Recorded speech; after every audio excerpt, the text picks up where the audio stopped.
नमस्कार, स्वागत है आपका एनएनसी न्यूज में। मैं हूं शशांक भट्ट और आप देख रहे हैं न्यूज नाइट। सबसे पहले नजर सुर्खियों पर। गोंडा में खुलेआम हो रहा है आचार संहिता का उल्लंघन। 108 समाजवादी सेवा एम्बुलेंस ग्रामीणों में घूमकर कर रही है प्रचार। एटा में सरसों चोरी के आरोप में ससुर ने ईंटों से कूच कर की बहू की हत्या। मौके से आरोपी हुए फरार, पुलिस जांच में जुटी। और हास्य कलाकार राजू श्रीवास्तव ने की मोदी की तारीफ। कहा, प्रधानमंत्री पद के लिए मेरी पहली पसंद है मोदी।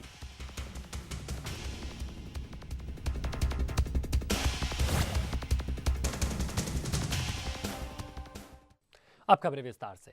सरसों की चोरी का आरोप लगाकर अपने बहू की ईंटों से कुचलकर हत्या का मामला सामने आया है। एटा के गांव बैथल में रामप्रकाश ने अपनी बहू पर सरसों की चोरी का आरोप लगाकर अपने 2 बेटों के साथ मिलकर ईंटों से कुचलकर बहू की हत्या कर दी और मौके से फरार हो गए। तो वहीं पुलिस ने इस मामले में 3 लोगों के खिलाफ मुकदमा दर्ज कर लिया है और तफ्तीश में जुट गई है।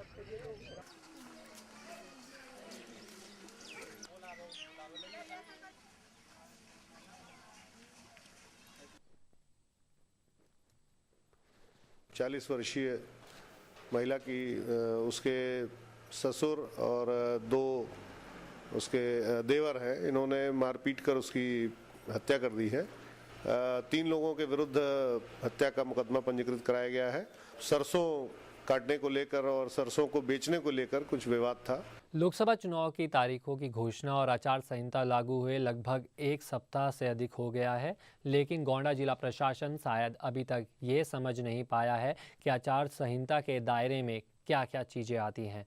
दरअसल समाजवादी पार्टी की सरकार ने 108 समाजवादी सेवा के नाम से ग्रामीण इलाकों में एम्बुलेंस सेवा चला रही है और उस पर समाजवादी सेवा लिखा हुआ है, जो समाजवादी पार्टी का प्रतीक है।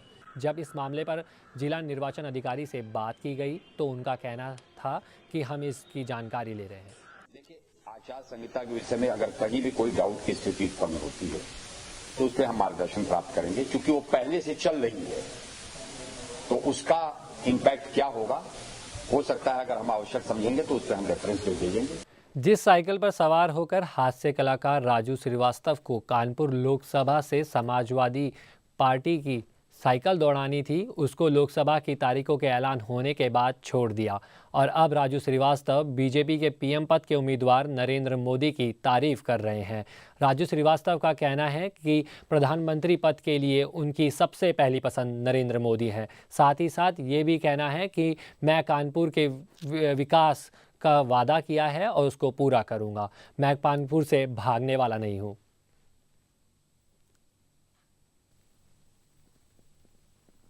तो मुझे लगता है नरेंद्र मोदी सबसे आगे चल रहे हैं। कुछ भी हो जाए, कानपुर का विकास तो मैं करके ही रहूँगा, लेकिन अब कानपुर से भागूंगा नहीं। यहाँ मैंने जन्म लिया, ये मेरा शहर है। मऊ के रेलवे स्टेशन के जीआरपी थाने में उस वक्त जमावड़ा लग गया जब एक यात्री परिवार ने शातिर चोर को पकड़कर रेलवे प्रशासन के हवाले कर दिया।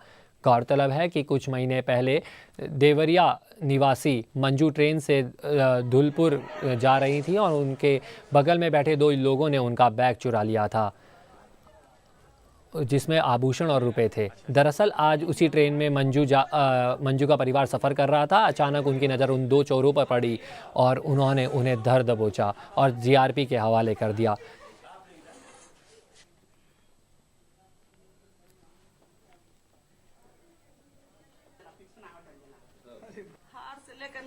टीका से मंगलसूत्र सब है तना पता। सर 2 लोग ऊपर बैठा है, हम साइड में बैठे हैं। FIR लिखी जा रही है और जो बताएंगे सारी चीज सामने। अभी तक एक मुलजिम इन्होंने स्वयं पकड़ के लाया है। बीजेपी के राष्ट्रीय महासचिव वरुण गांधी सुल्तानपुर के अपने 5 दिवसीय दौरे के दूसरे दिन 84 आश्रम पहुंचे और माथा टेककर आशीर्वाद लिया।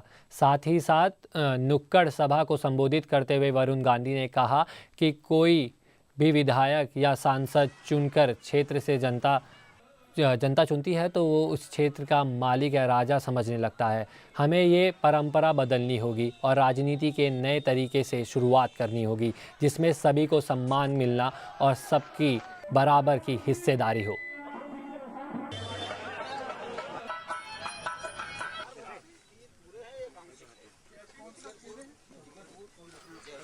मैं ये चाहता हूं कि एक नई तरीके की राजनीति की शुरुआत हम करें, जिसमें एक आम इंसान को सम्मान मिले, उनको बराबर की हिस्सेदारी मिले। इस बुलेटिन में फिलहाल इतना ही। देश विदेश की ताज़ा खबरों के लिए देखते रहिए न्यूज़ नाइट। मुझे दीजिए इजाज़त। नमस्कार।